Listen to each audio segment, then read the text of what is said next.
gagawin. Ngayon, narito ang unang larawan. Ano ito?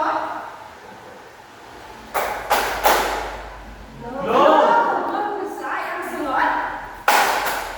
Mahusay mga bata. Ang sunod? Mahusay. Magaling na. Dito nga sa pangin nito, ano nga ito? Ang sunod? Mahusay. Ang sunod? Mahusay. Ang sunod?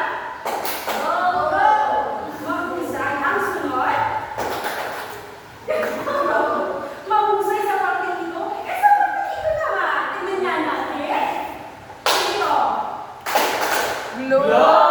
Ang sunod? Ang sunod?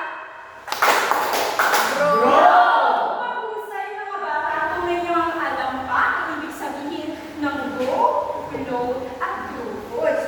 Ngayon mga bata, naaalala mo ba ang ating pasang pinag-aralan kahapon? Sino ang nakakaalala? Taas niya ang kamay? Ikaw mga Franklin, ano ang ating pasang pinag-aralan kahapon? Pinag-aralan kahapon ay kung paano naitulong ang lutong pagkain ng aya-aya. Mahusay, tama. Yun ang ating paksang pinag-aralan kahapon. Ngayon, upang aking matukoy, kung tunay mo ang naaalala pa ang ating paksang gagawin o ang ating pinag-aralan kahapon, meron ako itong hinihandang inyong sasagutan.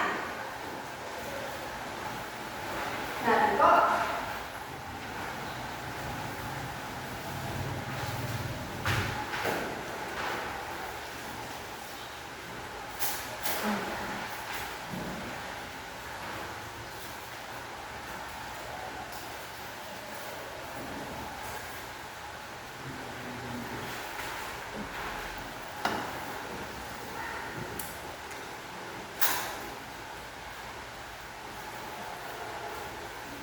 Narito. At nandito pa ang isa.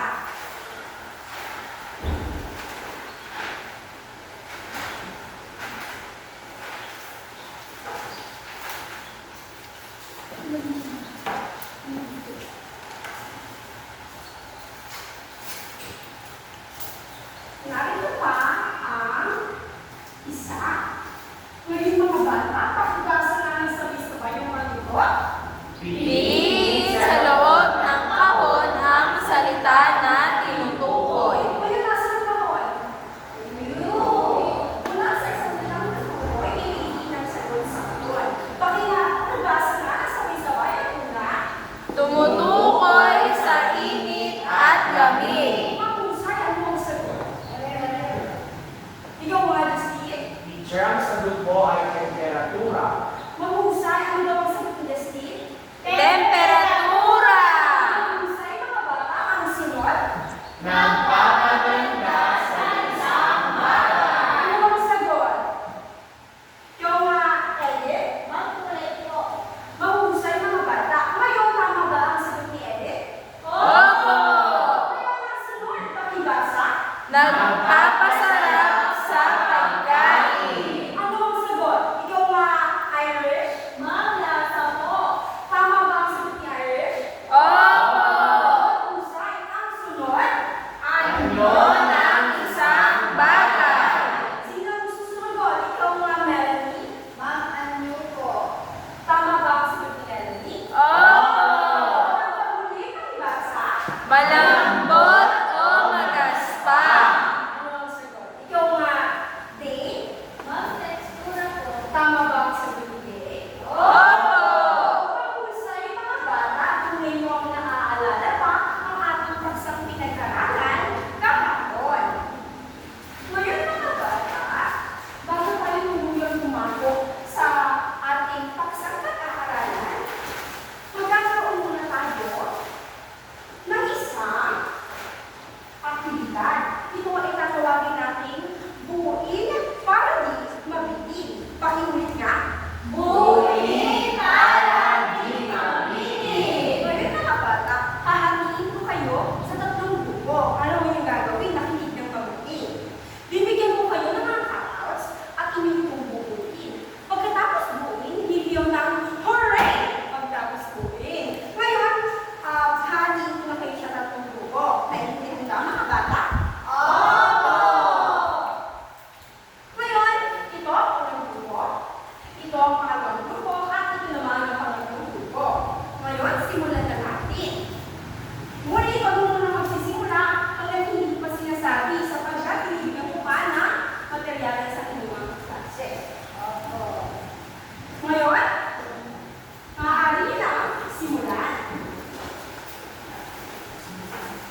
ay nabubuo na nila ang anak.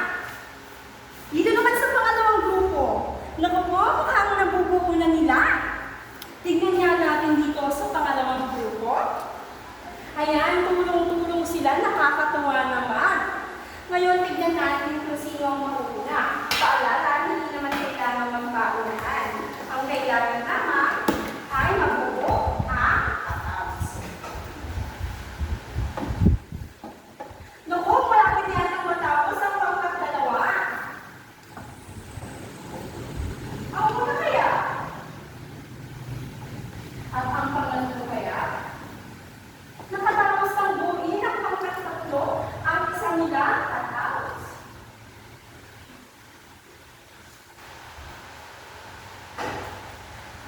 Ganyan natin. Ito sino ang pinakamabilis? Hooray! Mahusay at tapos na ang pangatlong grupo. Ang sunod kaya? Ano kaya ang susunod?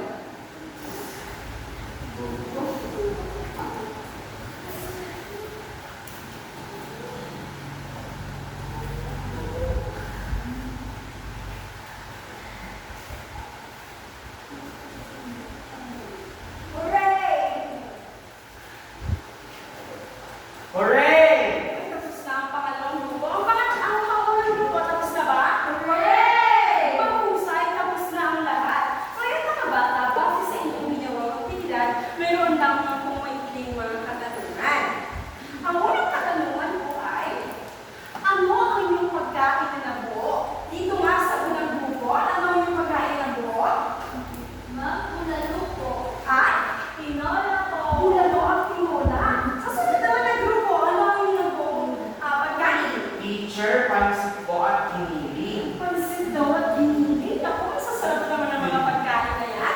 Dito naman sa pangatong grupo. Caldereta po. Ah? Po. Caldereta at spaghetti. Ang sasarap naman ang mga pagkain na nabuo. Ngayon, ang susunod kong tanong ay makinig ng mabuti mga bata. Ang susunod kong tanong ay, madali ba o mahirap ang inyong ginawang grupo? Madali ba? Sino ang nahirapan? Taas na ang kamay. Okay, mga bata, mayroong nahirapan at meron namang nadalian. Ngunit ayos lang yan sapagkat lahat kayo ay nakatapos ng ating aktibidad. Ngayon mga bata, mula sa ating aktibidad na ginawa, mayroon na ba kayong ideya kung ano ang ating paksang pag-uusapan ngayong araw? Ikaw Melanie, Siguro tungkol po sa pagkain. mahusay. Ano ba? Ikaw Darlene, Ma'am, siguro po tungkol po sa mga gamit sa pagkain. tama rin. Ano ba? Ikaw Justine, Teacher, tungkol po sa paggamit ng kubyertos. mahusay mga bata. Tama ako yung mga sinabi. Ang ating paksang pag-aaralan ngayon ay konektado sa mga iyan. Ngunit ang pinakapaksang pag-aaralan natin ay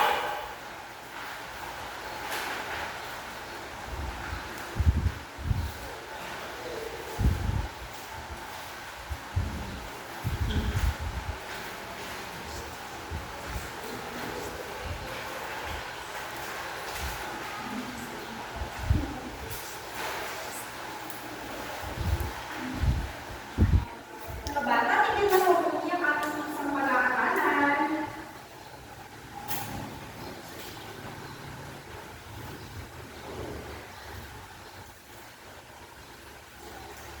Yan ang una. Ang sunod naman. Narito ang susunod mga bata. Tignan mo mabuti ha.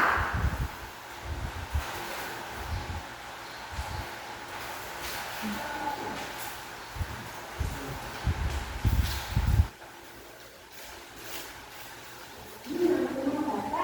Ang susunod na paksang pag-aaralan.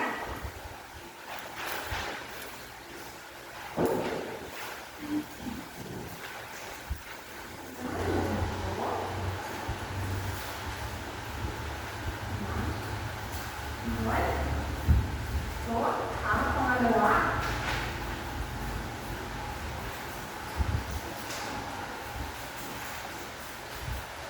Ito ang pangalawa mga bata. Narito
Plato. Tingnan na natin kung tama ang pinundan. Plato ba ito? Tama, plato nga ito. Mahusay mga bata. Ngayon pakibasa ng sabay-sabay ang ibig sabihin ng plato. Ito ay ang pinaglalagyan ng pagkain. Mahusay mga bata. Ang plato ay ating nilalagyan ng hindi nilagay ng kayo sa bahay. Opo. Tama. Ngayon, ang susunod natin, ano ito? Sa tingin ninyo, ano ito? Pamunas? Pamunas ba ito? Opo. Okay, maaaring hindi nyo alam ang tawag dito. Ngayon, ipapakita ko na sa inyo. Ano? Ano ito? Pakibasa ng sabay-sabay. Servilleta. Mahusay mga bata, ito ay servilleta. Pakibasa nga, sabay-sabay ang ibig sabihin nito. Ito ay ang tela o papel na ginagamit pangmunas sa bibig o kamay habang kumakain. Ang halimbawa na ito ay ito. Okay? Ito ipapumunas sa ating bibig o kamay kapag tayo ay kumakain upang hindi tayo magkaroon ng dumi.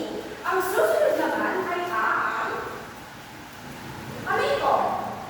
Tinidor. Ito ay tinidor. Ngayon, pakibasa nga ang ibig sabihin ng tinidor. Ito ay gamit pangsalo at panggulo sa pagkain. Ito ay ginagamit kasama ang kutsara. Tama, ito ay ginagamit natin pangsalo at pangpuno sa pagkain. Ito ay kapalit ng tinatawag natin kutsilyo sa ibang bansa. Dito maaaring musukin o hiwain ng pagkain. Ang sunod naman ay ang narito.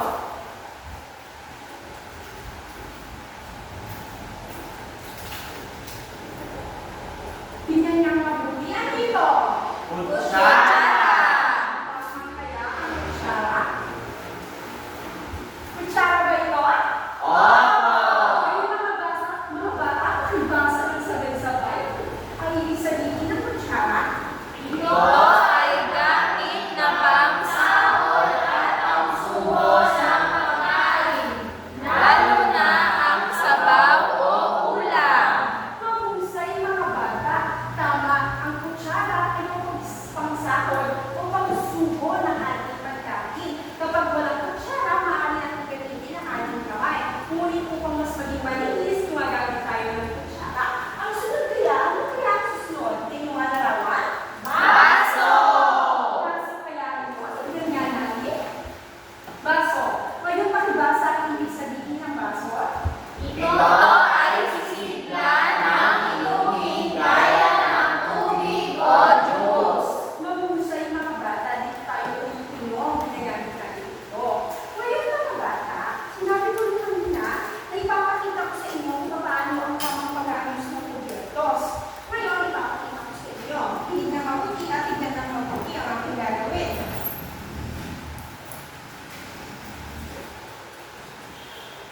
Papapunan ko dito at tignan ako mabuti.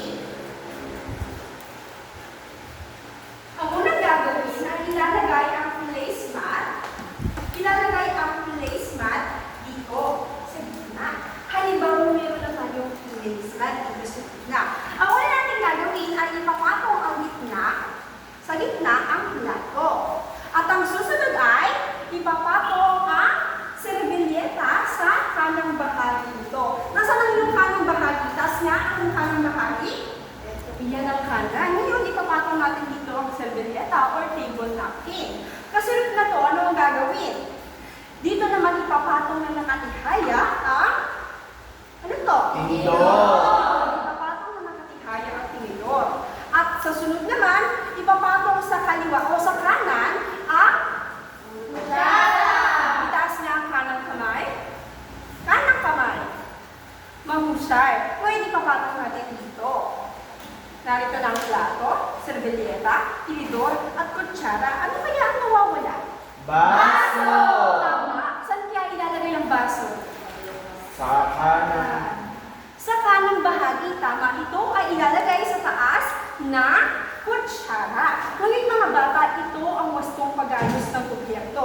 Nasa gitna ang plato, nasa kaliwang bahagi ang serbilyeta, nakapatong ang tinidor na nakatihaya, nakapatong rin sa kanang bahagi na nakatihaya ang kutsara at ang baso na nasa taas. Paalala na ang plato ay dapat nakapatong sa gitna, 1 pulgada ang pagitan mula sa lamesa. Naiintindihan ba mga bata? Opo! Mahusay mga bata. Ngayon, kung talagang naiintindihan, gawin nga ito. Tumayo ang lahat. Gawin ito. Boom! Aha! Boom! Boom! Aha! Aha! Simulan nyo na. Boom! Aha! Boom! Boom! Aha! Aha! Mahusay mga bata. Ngayon, tapos na natin pag-aralan ay ang tungkol sa maaaring kayo tungkol. Ngayon, tapos na natin pag-aralan ang tungkol sa mga ibig sabihin ng gobyernos. Ipapakita ko naman sa inyo, maaaring hindi nyo nakakita ang ginawa kanina o hindi lahat ay naaabot ng tingin. Ngayon, ipapakita ko dito ang tamang pag-aayos ng gobyernos. Tignan ng mabuti sa pagkakaroon ng magkakaroon ng aktibidad tungkol dito.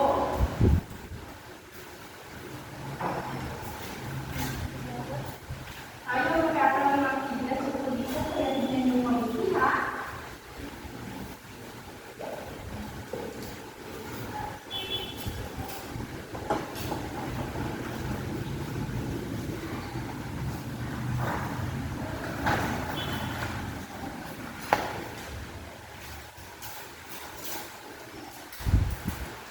Narito mga bata. Tignan ng mabuti. Narito. Ito ang serbilyeta, hindi naman natin kanina. Ito ang mirror, ang plato, ang baso at ang kutsara. Ngayon mga bata, nakita ba mabuti? Opo! Mahusay. Ngayon mga bata, dumako naman tayo sa isa na namang paksa. Ito ay ang mga kagandahang asal sa loob sa harap ng kapagbitunan. Pakiulit nga, ano ngayon? Ano ang ating paksang pag-aaral sa susunod? Mga magandang asal sa pagkakas. Tama. Ngayon, nandito ang mga ibig sabihin nito. Ang una,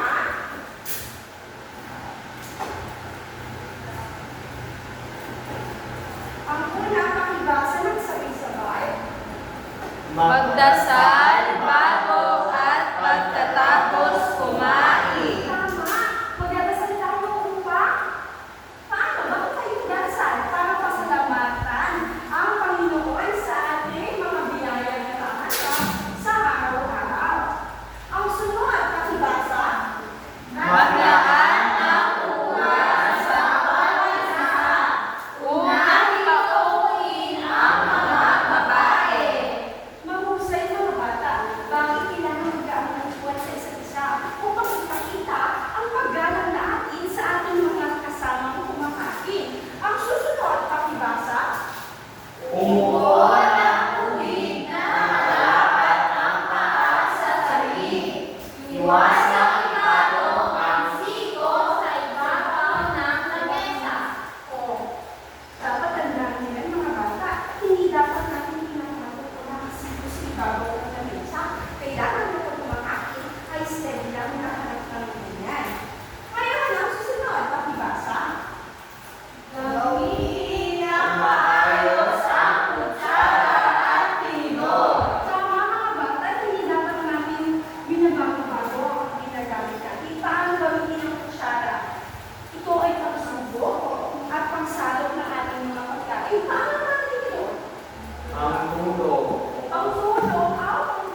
Dito. Bilhin muna natin. Tingnan naman natin dito sa susunod. Tingnan natin. Yan, tama. Ito ba ang isang pulgada? Opo. Tingnan natin kung isang pulgada ang kapitan. Isang pulgada. Mahusay mga bata, nagawa niyo ito sa tulong ko. Ngayon naman, papalisin ko kayo sa 2 tao at gagawin niyo ito. Ngunit ang pinagkaiba sa kanila ay hindi natutulong. Gagawin niyo ito sa inyong sarili. Ngayon, maaari na kayo maghanap ng papares at inyo na simulan. Tingnan natin. Nako, ito ang unang pares. Tingnan natin kung tamang ginagawa nila. Sunod kaya? Ang husay, may pagkain pa. Ang susunod kaya, tingnan natin. Yung husay. Mahusay mga bata, kung na inyong naiintindihan ang ating pinag-aralan ngayong araw. Ngayon mga bata, naiintindihan ba ang lahat ng ating pinag-aralan? Kung naiintindihan, sabihin niya, boom! Aha! Boom! Boom! Aha! Aha! Boom! Aha!